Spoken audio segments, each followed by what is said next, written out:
Very good morning to all of you. Today we are going to discuss about the Startup India scheme under the Entrepreneurship Development Program. So let's start.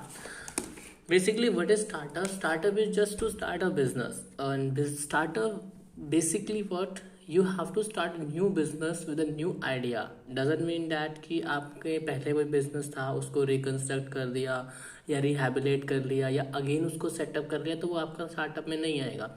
Startup का मतलब simple क्या, starting at the first time कि आपने कुछ भी new start किया हो first time में, उसे आपको स्टार्टअप बोला जाता है.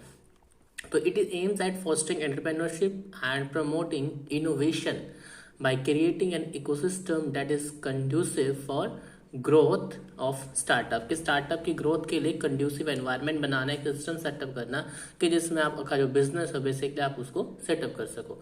तो अकॉर्डिंग टू स्कीम है क्या कि हेडक्वार्टर्ड इन इंडिया, कि बेसिकली वो जो आपका बिजनेस है वो इंडिया में होना चाहिए and shall be considered as a startup. कब कंसिडर किया जाएगा? जब आपके अप टू 7 years हुए हों, सिर्फ 7 years कंप्लीट होने तक from the date of its incorporation और रजिस्ट्रेशन, कि जिस दिन आपने इनकॉर्पोरेट कराया उसके विद इन 7 years तक आपका जो बिजनेस है उसको स्टार्टअप में कंसिडर किया जा सकता है. बेसिकली 7 years को क्यों बोला गया?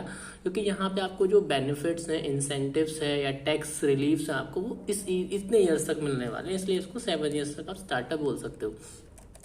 लेकिन बायोटेक्नोलॉजिकल सेक्टर, अगर बायोटेक्नोलॉजिकल सेक्टर में आपने कोई भी बिजनेस स्टार्टअप किया है तो उसमें आपका जो पीरियड है वो 10 years तक है, कि इनकॉर्पोरेशन से 10 years तक आपका वो बिजनेस है उसको स्टार्टअप ही कंसिडर किया जाएगा. देन कहता है कि कौन से बिजनेस का स्टार्टअप करोगे और इंडिया की स्कीम के अंदर कब आएगा, कि द एनुअल टर्नओवर जो उसका है वो एक्सीड नहीं होना चाहिए आपका 25 करोड़ किसी भी फाइनेंशियल ईयर में, and should not have been formed by, मैंने आपको पहले स्टार्टिंग में बोला था वही बात ये कह रहा है कि फॉर्म नहीं किया जाना चाहिए by what, by splitting up और reconstructing a business already in existence. अगर ऑलरेडी बिजनेस को एग्जिस्टेंस में है आप उसको रिकंस्ट्रक्ट करके स्प्लिट ऑफ करके बिजनेस सेटअप करते तो उसका आपका स्टार्टअप नहीं बोला जाएगा. देन आपका ये क्या प्रोवाइड कराता है आपको? ये प्रोवाइड कराता है single window clearance based on mobile app. आपके स्टार्टअप के लिए बेसिकली मोबाइल ऐप आपका सेटअप कर दिया गया है. उस मोबाइल ऐप में सिंगल विंडो है, आप वहां पर जाए अपना रजिस्ट्रेशन करें, आपको full flash information and support जो है आपको वो प्रोवाइड करा दिया जाता है. एक चीज जो मैं आपको बताना चाहता था वो नोट कर लो, पीडीएफ में नहीं है, कि बेसिकली जो है आपका इंडिया में जो स्कीम लॉन्च हुई थी वो 16 जनवरी 2016 में आपकी लॉन्च हुई थी. 16 जनवरी 2016 में आपकी जो है वो लॉन्च हुई थी. Startup India hub basically setup करना था ताकि इंडिया में जो है स्टार्टअप के जो फेज हैं बेसिकली इंडिया में जो मेक इन इंडिया का प्रोसेस है जैसे इस तरीके के आप बिजनेस को जो सेटअप किया जा सके. लीगल सपोर्ट और फास्ट ट्रैक आपका पेटेंट एग्जामिनेशन कराता है, क्योंकि पेटेंट जो है वो आपको कराना पड़ता है. आपको पता है पेटेंट मैक्सिमम 20 years तक चलता है, तो यहाँ पे उसकी जो है पेटेंट की कॉस्ट आती थी एक ओनर को बिजनेस के, उसको पेटेंट कराने के लिए वो 80% तक रिड्यूस कर दी गई आपकी स्कीम के अंदर. इवन यहाँ पे क्या आप इजीली एग्जिट भी कर सकते हो बिजनेस से. यहाँ पे आपका फास्टर एंट्री है और फास्टर एग्जिस्टेंस है. फास्टर एग्जिस्टेंस इसीलिए है, उसका रीजन ये है कि अगर किसी भी रीजन की वजह से आपका बिजनेस सर्वाइव नहीं कर पाया, आपका आइडिया सर्वाइव नहीं कर पाया, तो जितनी जल्दी आप बिजनेस से एग्जिट करोगे उतनी ही जल्दी आप एक न्यू आइडिया के साथ अगेन न्यू बिजनेस के साथ उस स्टार्टअप में एंटर कर सकते हो. क्रेडिट गारंटी फंड आपका जो है प्रोवाइड कराता है SIDBI, small industrial development bank of India जो है आपका प्रोवाइड कराते हैं आपको funding through a fund of funds with a corpus of ₹10,000 crore. जो आपका सिडबी है उसने फंड जो एलोकेट किया गया है उसको इन्हें फंड प्रोवाइड कराने के लिए वो आपका 10,000 करोड़ है. और 10,000 करोड़ में हमें बेसिकली क्या है, फंड ऑफ फंड पे ध्यान रखना. फंड ऑफ फंड्स का मतलब क्या है कि आपको डायरेक्टली वो नहीं आएंगे कि हाँ ये लीजिए आपको हम इतना अमाउंट आपके बिजनेस में इन्वेस्ट करना चाहता, डायरेक्टली कभी भी कॉन्ट्रीब्यूट नहीं करेंगे.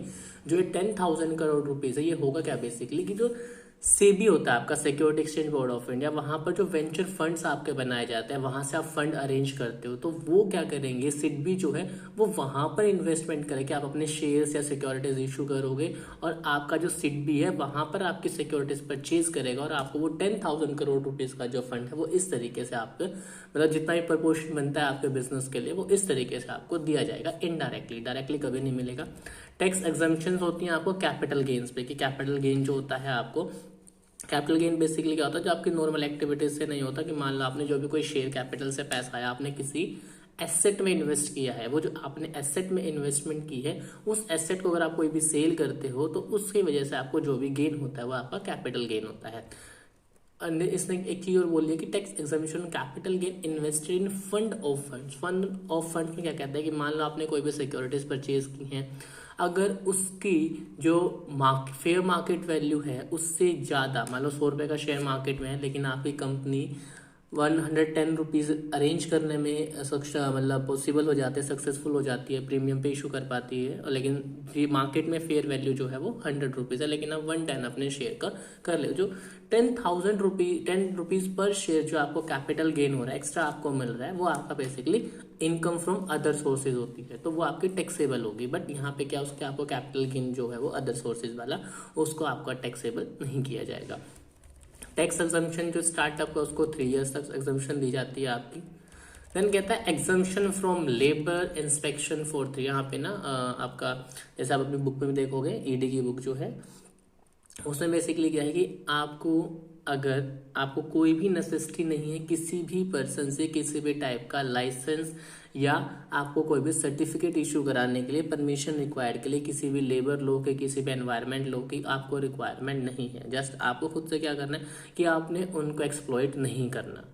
लेकिन अगर बेसिकली क्या है कि अगर आपने कोई भी एक्सप्लॉइटेशन किसी भी लेबर एक्ट का किया है, एनवायरनमेंट प्रोटेक्शन एक्ट का किया है, किसी भी उसके क्लोज का, प्रोविजन का, फिर अगर आपके अगेंस्ट किसी ने कंप्लेन की है रिटर्न में, या कोई भी कंप्लेन फाइल करता है, एलिगेशन आती है, तो उस सिचुएशन में जो है आपके इंस्पेक्टर जो होगा वो पर्टिकुलर डिपार्टमेंट का आपके एग्जामिनेशन कर सकता है, अदरवाइज एग्जामिनेशन आपकी नहीं की जाती। आपको एग्जाम्पशन है लेबर लॉ के इंस्पेक्शन 3 ईयर्स तक कोई इंस्पेक्शन नहीं होगी। Launch of innovative hub through Atal innovation mission with self employment and talent utilisation programme of NITI Aayog ने आप ये प्रोग्राम शुरू किए गए हैं। हार्नेसिंग करना है बेसिकली कि प्राइवेट सेक्टर जो है expertise for setting up incubators basically जो आपको नॉलेज प्रोवाइड कराते हैं, इंक्यूबेट करते हैं, आपको ट्रेनिंग्स प्रोवाइड कराते हैं। किसी भी लेटर रिकमेंडेशन की रिक्वायरमेंट नहीं है आपको, किसी भी इंक्यूबेटर से, किसी भी इंडस्ट्री एसोसिएशन से जो आपको हेल्प करे आपके टैक्स बेनिफिट में। जो मैंने आपको पहले बोला था कि आपको किसी भी टाइप के लाइसेंस की रिक्वायरमेंट नहीं है, प्रूफ की नहीं है कि मुझे इतना टैक्स एग्जम्पशन अगर चाहिए तो। द इनिशिएटिव है बेसिकली, आपको पता है हमेशा मिलता है शेड्यूल कास्ट, शेड्यूल ट्राइब और वुमेन कम्युनिटीज को, प्रमोटिंग एंटरप्रेन्योर। रूरल इंडिया का वर्जन क्या है और स्टार्टअप इंडिया जो नेम था वो दीन दयाल उपाध्याय स्वानी योजना विच इज डेवलप्ड बाय जो रूरल डेवलपमेंट मिनिस्ट्री बैक थी, और मुद्रा की फुल फॉर्म है micro unit development and refinance agency. वो लोन प्रोवाइड कराना है उन्हें। देन है आपका स्टार्टअप एकेडमिया अलायंस प्रोग्राम, आपके बेसिकली सेटअप किए गए हैं जो आपके एकेडमीज में, किस लिए क्या कहते हैं कि स्टार्टअप एकेडमिक अलायंस प्रोग्राम की आप पढ़ने के साथ साथ आपको इंटर्नशिप दी जाएगी, आपकी नॉलेज एनहांस की जाएगी, वो सबके लिए। ये बेसिकली यूनिक मेंटोरशिप अपॉर्चुनिटी होती है एकेडमिक स्कॉलर्स और startup working in similar domains की। जैसे एकेडमिक स्कॉलर जिसका उसमें इंटरेस्ट होता है उस पर्टिकुलर स्टार्टअप में उसको जो है भेजा जाता है ताकि वो इंटर्नशिप उसको मिल सके। इट एम्स करते रिड्यूस करना gap between what scientific research and its industrial application in order to increase the efficacy and impact of the these technologies. इन टेक्नोलॉजीज में बेसिकली उनकी जो गैप होता है कि हमें थ्योरेटिकल होती है, प्रैक्टिकल नॉलेज नहीं होती, उस गैप को मिनिमाइज करना है। जो इसका फर्स्ट फेज है ऑफ द प्रोग्राम वो was launched in partnership with regional centre for biotechnological and TERI basically आपका क्या है, एक ट्रेलिंग एज रिंग इंडिकेटर होता है, कंपनी है ये बायोटेक्नोलॉजिकल टेरी, दोनों ने मिलकर क्या किया इस तरह का सेटअप किया ताकि थ्योरेटिकल और प्रैक्टिकल नॉलेज को आपकी मैच की जा सके। अगर आपको कोई भी क्वेरी हो, ये पीडीएफ चाहिए तो मुझे आप मेरी वीडियो के साथ कमेंट कर सकते हो, like subscribe and watch, and अगर किसी भी टॉपिक पे वीडियो चाहिए तो आप मुझे बता सकते हो। Okay, good day.